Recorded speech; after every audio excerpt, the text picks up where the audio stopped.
yesterday? Have you calmed down? I have. I was a bit embarrassed listening to that. And I even at the time, I said to Stephen about 2 or 3 minutes later, why was I referencing the 80s? As if Arsenal had a brilliant team since then. But it was literally remembering what it felt like as a 13-year-old going to North London derbies myself. And It was a brilliant day. It really was yesterday. It's just like the 80s, Steve, as he looked at you blankly. Oh, no, but it was... You could sense it. There was something, obviously, the whole supporters have really connected with the manager in terms of the apathy under Wenger before, who is and will always be regarded as Arsenal's greatest ever manager. Yeah. But they've got a team that they're proud of. They keep singing this song about we've got our Arsenal back. And I've always said I'm not quite sure exactly what that means because this is still a work in progress and there's still a lot of work to be done, notably defensively. But in terms of playing on the front foot yesterday, and Tottenham came with a team that they believed in, the atmosphere was brilliant leading into the game and the game did not disappoint. So what are we seeing here? How excited should Arsenal fans be? Is this a real key moment in their development under Emery? Well, it was a big question, wasn't it, in terms of the very fact that they've been on this 18-match unbeaten run and they'd rode their luck a lot. I mean, I've seen a lot of Arsenal this season and in first-half performances, they could have quite easily have been 1-2 goals down. But they showed so much character to come back and quality more than anything in the second half to win those games. So that suggests that Emery is a problem solver. That I know people may well counter that and say, well, listen, why is he getting it wrong in the beginning? But this is still a relatively unbalanced squad that he inherited from Wenger, and it's taking time to get his message across. But even yesterday, they played so well in that first half, but that unreliability about that defence, suddenly a 2-1 behind going into half-time. He was so bold in terms of making really key substitutions straight away, brought Lacazette on, brought Ramsey on, played Lacazette through the centre with Aubameyang, played Ramsey at 10. The whole game changed from that moment on. So what happened? Spurs literally got out-Spursed. Yeah. When I think about Tottenham, watch them so often, they're so physical, so dominant. Bearing in mind how good they were against Chelsea and dismantling Sarri's brilliant start to the season the weekend before. But they just couldn't live with Arsenal. It was unbelievable. Match of the Day did a kind of a graphic where they had Lacazette pulling wide and Aubameyang pulling wide and Ramsey almost running through the middle. That was their analysis of why that worked so well in the second half. What were you seeing? I haven't seen any of the footage since I've come back. I haven't had a chance, but I will do. But I wouldn't have seen it that way, to be perfectly honest. I think that Aubameyang and Lacazette went straight through the middle. Right. And as a result, Pochettino had to go to 3 centre-halves. And that's in keeping with modern centre-halves now. They rarely play against 2 centre-forwards, so it's 2v2, like how we would have done in our time in 4-4-2 systems. I know there's different demands now in terms of the likes of wingers now attack from out to in, but they couldn't cope with it. They literally went through the middle. When he made that change at half-time, I was thinking, don't play Aubameyang towards the left, which he normally does. And at times, when Ramsey plays 10, and I've seen him play it in the beginning of the season where he got the nod ahead of Ozil, surprisingly, he goes so early, so desperate to try and get in the box that he tries to be like a Frank Lampard, but he hasn't got the same timing as Frank Lampard. Goes too early, and at times it can be easy to mark because he's up against you before the ball arrives. Not yesterday. He kept staying in the pockets, playing on the left or the right-hand side of Dyer, and Dyer just couldn't cope with it. And they just had a foothold from there. And from behind that, I mean, Torreira, he's been a fabulous signing. He gave him that base there. Xhaka then gets on the ball, makes passes, and they dominated an area that Tottenham rarely get dominated in. You called Torreira early, I must confess. I remember you doing a game with Nathan early on the season, and you really liked the look of him early on, and he's really grown and got better, and he's become a fan's favourite already, and even he was picked out in a big way in Match of the Day last night, man of the match. Like, if Xhaka doesn't see the danger, this guy does seem to see the danger. Yeah, it's incredible to have that type of awareness at such a young age and that physical presence, that aura about him. Bearing in mind, he's about 5'4". Yeah. But he literally plays like he's 6'4". He's like Vieira. He reads situations so well in terms of sensing danger, getting into good early positions, then collecting the attack. This is something that Xhaka never does as such. But I mean, Arsenal have been crying out for that midfield presence now for 3 or 4 seasons. I went there a couple of seasons ago when El Neni was signed, and the build-up to the game was El Neni's going to be this athletic midfielder. And I said to you, Joe, after 2 minutes, he was overlapping the right winger. And I just thought, what chance have you got here if he's doing that? Yeah. But this guy stays in the middle, and he gives them such security to the extent that in the game previously against Bournemouth, he got the ball in midfield. It all opened up in front of him. He broke into the box and looked to have a shot. It was blocked. Bournemouth went the length of the field and scored a goal because Xhaka just cannot stop oppositions in their tracks the way that Torreira can. It's an interesting thing that it would be perceived, I think, as a relatively easy enough position. Sit in the centre circle and try and sniff out the danger, and there aren't huge demands on you generally in that position. And yet it seems very few players can do it as well as you know, a Torreira or a Kante when he's in that role, as opposed to what he's doing a lot of the time now. So clearly it's far more difficult than it, you know, reads on paper as a position. But it does in terms of it, ultimately, a lot of it comes from your instruction from your manager. Because with Arsenal, it's all about his philosophy, Wenger, in terms of, listen, we'll just play the way we play. We won't pay no attention to how the opposition set up. We won't have any countermeasures. We won't adjust at all. And that is in stark contrast now to Emery. He's changing his systems all the time. He plays three at the back last week for the first time against Bournemouth because he knows that Arsenal centre-halves wouldn't be able to cope with Callum Wilson's pace, wouldn't be able to cope with the fact that Fraser and Brooks come inside and ask questions in that way. And then he perseveres with it against Tottenham because their front three, that triumvirate of Dele Alli, Eriksen, Harry Kane, who haven't played together since September, I think, would have put them to the sword. So he has to play three at the back there. And that's what's so refreshing is that, yes, Arsenal are an iconic club and you have to have a philosophy to enforce your play on the opposition. But you can't be that blasé that you don't make any countermeasures in terms of how they play. And he's brilliant now. He's such a strong manager. He's making strong decisions. I know everyone's talking about Ozil being discarded as such, but he's not suffering any falls. Unless you play the way he wants you to play, which will change over the course of the season in terms of who they're up against, you just won't play. It's as simple as that. And I think the Arsenal fans, more than anyone, are really buying into it. When you talk about his problem solving and his ability to troubleshoot on the hoof, if Premier League matches finished at half time this season, it's incredible. Arsenal would be 19th. Yeah. 19th. I mean, I think that's extraordinary. Off the top of my head from the commentary yesterday, Joe, I think Arsenal scored something like 8 first half goals and maybe I'm not sure if it's 18 or 28 second half goals. It just shows you. But I know people would counter that and say, well, hold on, why are they not dominating in the first half? But this just sums up what he's doing. He's assessing what's happening. He's making adjustments. And they're so dominant in the second half, Arsenal, to the extent now that they've got a real energy about them. So that suggests that they're training harder than they ever were before. They know exactly what's expected of them. And I sound like a broken record here because of the scenarios that we faced with the Irish team. That they were just thrown out there playing off the cuff. Listen, you can have the best players in the world and play off the cuff and you'll be put to the sword. I got relegated with a West Ham team which was full of international players because we were just not organised. Players did exactly what they want and we paid for it. Aubameyang's now scored 10 goals in 12 games. Looks just incredible. Unbelievable. The way he took that finish, the way he's finished for the ball that came across and he curls it into the right corner. Full of confidence. I mean, he looks like just a fantastic prospect, this guy. He's the real deal. Yeah, but he always was, Joe, wasn't he? We admired him for Borussia Dortmund and thought, wow, what signing that is for Arsenal. But then more or less pushed out to that left wing to accommodate Lacazette. This is a top-class centre-forward. And the strike for that goal, Lloris can't even get set. It's that early. Aurier, right back, probably thinks he's not going to shoot. He's going to have a touch. And the finish is just sensational. And the stats are even better than what you've just said there since he's come into the building in January. I think he's got something like 19 goals and 5 assists in 26, 27 Premier League games. I mean, it's incredible. Will it get to a point where he has to be just given priority and play down the middle and almost build the attack around him? Well, do you know what's really good about him? And he's quite flamboyant. After the games, you want to see the cars he pulls out, and they're these like Batmobile type things, and he's got that bit about him. We've seen that, but what he does have, which is so endearing for me, is that he's got a humility about him in terms of the fact that he goes, I'll play on the left. If you want me to play on the left, I'll do it for the sake of the team. He's got a great relationship with Lacazette, who looks a far superior player now that he's got someone in and around him. And he just looks like a really good signing. And I know essentially £60 million seems an awful lot of money. Of course it is, but I'll tell you what, if he was to go or be sold tomorrow, he'd be in excess of double that, I'd say. Yeah, it's looking like a sound investment. I was listening to Gary Neville afterwards, actually, and he was saying that, he said Mesut Ozil could physically not have played in that game. Well, no, listen, this is what the reason was given for him not making the starting 11 against Bournemouth the previous week, that I think Emery's words were he couldn't trust him for the physicality, the intensity with which Bournemouth play it. To which I immediately said, well, if you can't do that against Bournemouth, you're not going to be able to cope in the cauldron of a North London derby. And as you said yesterday, we're not talking about put your foot in the great old the great British tradition. We're talking about running, hard running.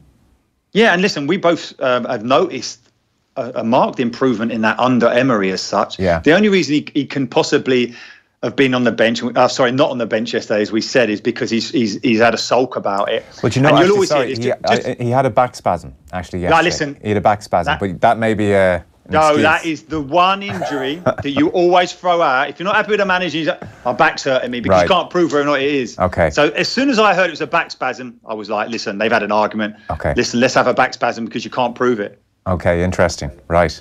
Okay. So he didn't like being dropped against Bournemouth and the back went. Well, no, I can understand that. He's a top-class player. And not for one moment do I think that Arsenal should discard him, because he's a brilliant player and you find a way of him playing within that system. But the way they set up, and now Tottenham, and I you know how much I admire Pochettino. It's so difficult to stop Tottenham playing out from the back. They've got a goalkeeper who can hit long diagonals, the two fullbacks going in advanced areas, the centre-half split into the fullback areas, and the midfielders rotate. You can try and engage it, but you can't stop it. Arsenal stopped it about 5 or 6 times in that first half yesterday. It set the tone. They panicked a little bit, Tottenham, and I was surprised at that, bearing in mind how much time they've had under Pochettino, how successful they've been at it. But they couldn't cope with the intensity that Arsenal brought, and Torreira was bossing it from behind. They were all doing it. Aubameyang at times was even dropping back into midfield to pick the ball up and then break again. It really was. I mean, the highlights, I hope, done it justice. I hope that Stephen and I done it justice in the commentary, but it was a sensational performance. No, it's the reason. But it's the first game we're talking about, and we got you on to talk about it because it felt like a big moment. And it is extraordinary that if Spurs had won yesterday, it would have been their best ever Premier League start, and yet somehow now Arsenal are ahead of them in the table. Arsenal are in 4th position, which is testament to how well Emery has done. And then they go to Old Trafford on Wednesday, where things could not be more polar opposite. Mourinho reportedly has, in the dressing room after the fairly insipid performance against Southampton, turned around and called Paul Pogba a virus in front of the entire team. They're missing 8 defenders at the moment, and they had obviously McTominay and Matic playing in defence at the weekend. I mean, the energy that Arsenal brought over the weekend, the enthusiasm, the sense of team spirit. Mourinho, by contrast, is talking about having a lack of mad dogs to go and press and get in the faces of opposition. I'd say you're looking forward to this in a big way. This is going to be fascinating to see if Arsenal really take the game to Manchester United on Wednesday. Yeah, listen, it will be. You'd hope that they continue that momentum, but I'd be under no illusions that Arsenal at the back are so woeful at times. Mustafi and Mourinho must plan for that. Right. I know they've got their issues at the back, and you talk about the injuries, but even when everyone's fit, he doesn't believe he's got a centre-half he can trust as such. But even those comments, to say to a player, allegedly, that you consider him a virus, I genuinely don't think there's a worse thing you could say to a player in terms of his character than that.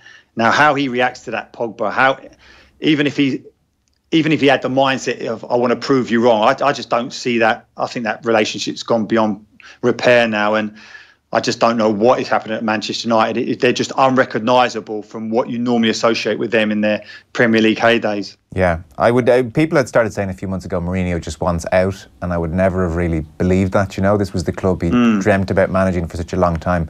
It's now becoming the only rational explanation for so much of his behaviour, that he just wants out.